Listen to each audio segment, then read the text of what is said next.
You know, there are some talk show hosts and news anchor that claim to give you the straight story. They're going to tell you the truth. They have a no spin zone. When in fact, if you could see, if the camera were to pan out, they'd probably be a blur from the waist down because they're dancing so hard. Believe me, they are spinning as hard as they can. And anybody who steps outside of their particular view of the world is relentlessly attacked. It's really easy to see because when they're doing interviews, they'll bring on one person to represent one view and another person to represent another view, and maybe even a third person. And it's almost like a Jerry Springer school of interviewing, because they'll set one off, they'll set the other off. Next thing you know, you got three people all screaming at the same time, and the interviewer does nothing to stop it. And that's, in their view, fair and balanced reporting.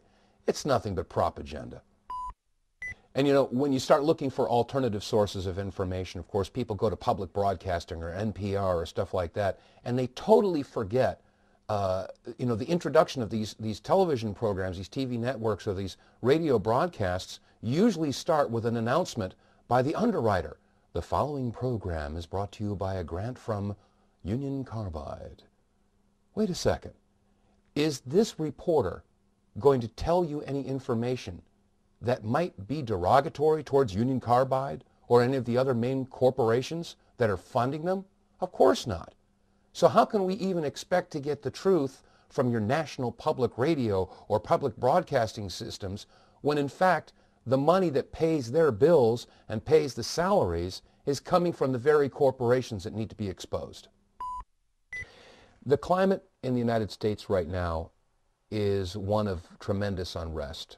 There's a constant debate, whether it be controlled or created or not, between the right and the left, and the Republicans and the Demopublicans, and the conservatives and the liberals, and people are butting heads constantly and losing faith in their system.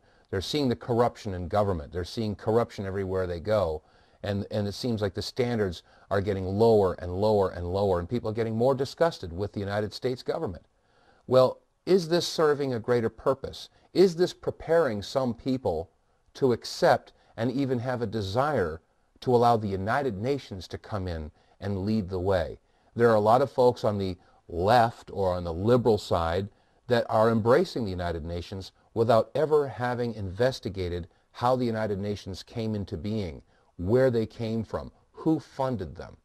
And this is a tremendous danger, because I think that if people were to examine the concept of the United Nations, how it was put together, who wrote the charter, they begin to understand that the very people that they are protesting against are the people that put the United Nations in place.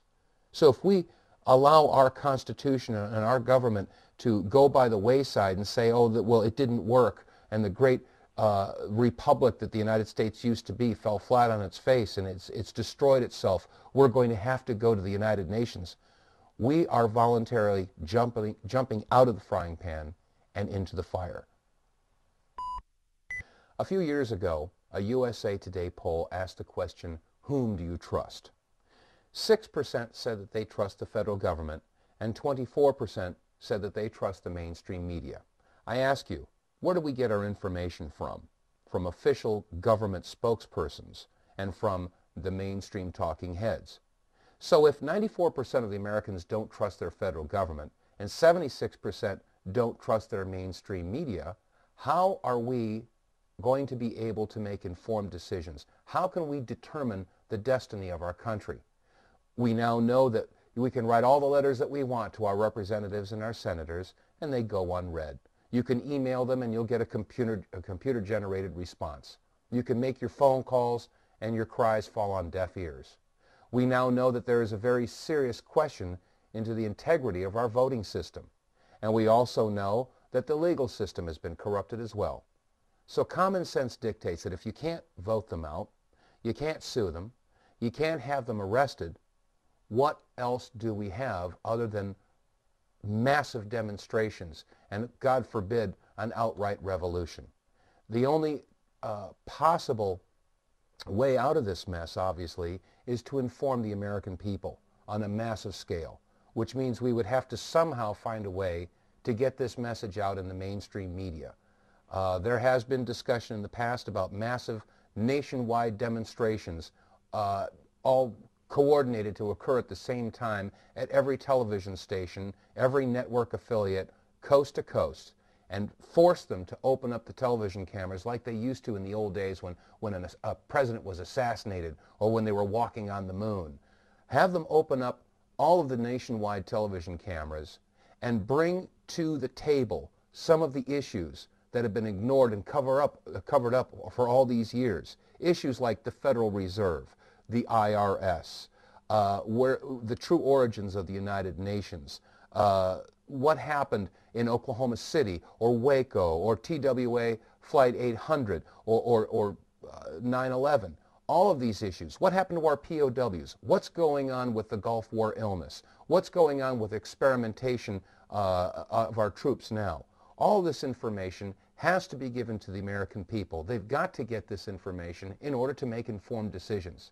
And my personal opinion is the only way that that's going to happen is if America will rise up, rediscover what their true heritage is, understand what it is to be the land of the free and the home of the brave. Because we won't be free unless we have the courage to stand up and have our voices counted and not be intimidated because we might have our license plate taken down, or we might be seen as some sort of fringe or kook, or we might have our name put on a list. I'll tell you right now that if your name isn't on a list, you're not doing enough for your country. The Founding Fathers pledged their lives and their fortunes and their sacred honor. I don't think it's too far of a leap to understand that your elected officials are certainly not going to pledge their lives. They're not going to pledge a penny of their fortune. And by these two, they demonstrate that they have no sacred honor. How many of your elected officials have sons or daughters that are serving in the Iraq War? I think you start to understand what's going on here. We, the people, are their cannon fodder.